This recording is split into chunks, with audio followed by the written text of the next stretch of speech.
యుగాంతం అంటే ప్రపంచం అంతా కూడా జలమయం అయిపోవడం అని అంటారు కదా. మరి ద్వాపర కాలం నాటి ద్వారక, అలాగే త్రేతాయుగ నాటి అయోధ్య, వీటి తాలూకు చిహ్నాలు కనపడుతున్నాయని అంటున్నారు. ఇదెలా?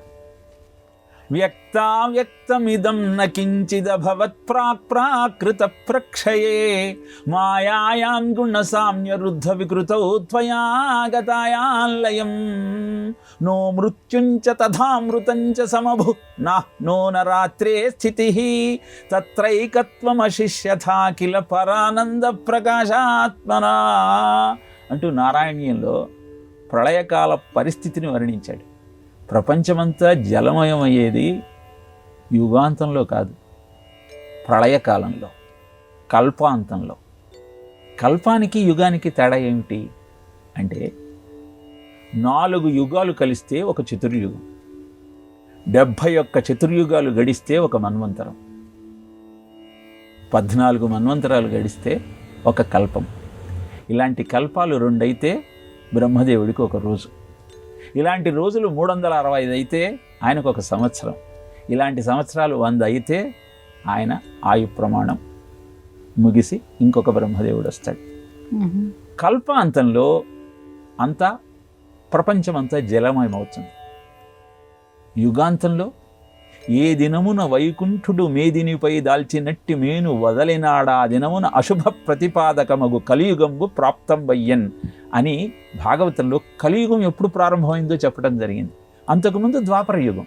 ద్వాపర యుగంలో కృష్ణ పరమాత్మ ధర్మ సంరక్షణ చేస్తే, కలియుగంలో ఆ బాధ్యత వాంగ్మయ రూపంలో ఉన్న భాగవతం స్వీకరించింది. భాగవతమే శ్రీకృష్ణుడు. కనుక యుగం నుంచి యుగం మారుతూ ధర్మం మారుతుంటుంది. తప శౌచం దయా సత్యం ఇది ధర్మా కృతే కృతాః అధర్మాంశో త్రయో భగ్నః స్మర సంగ మదైస్తవా అని భాగవతంలో 4 పాదాలతో నడిచే ధర్మము యుగం గడుస్తున్న కొద్దీ ఒక్కొక్క అంగాన్ని కోల్పోయి కలియుగంలో సత్యమనే ఒకే ఒక్క అంగం మీద, కాలు మీద నిలబడి ఉంటుంది. కలియుగంలో ఎవరు నిజం చెబుతున్నారండి అన్న ఆలోచన, సందేహం కలగటం సహజమే. దురుక్తే కలిమాధత్తే అని కలి లక్షణం చెప్పారు. అంటే కఠినంగా మాట్లాడటం, అబద్ధాలు చెప్పటం కలి లక్షణం.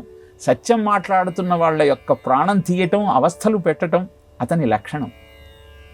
ఆ కలి పెట్టేటువంటి బాధల నుంచి బయటపడాలి అంటే కృష్ణుడి పాదాలు పట్టుకోవాలి. అందుకే భాగవతాన్ని అధ్యయనం చేయాలి. ఇలా ద్వాపరంలో ఉన్న ద్వారక ఈనాడు సముద్ర గర్భంలో కనపడుతోంది అన్న, రామచంద్రమూర్తి చిహ్నాలు శ్రీలంకలో సీతమ్మ వారు ఉన్నటువంటి అశోకవనం కనపడుతోందన్న సహజమే, సత్యమే. జలమయం అయిన తరువాత నాశనం కావచ్చు, కానీ యుగం నుంచి యుగానికి మారినంత మాత్రాన అవి నశించేటువంటి అవకాశం లేదు.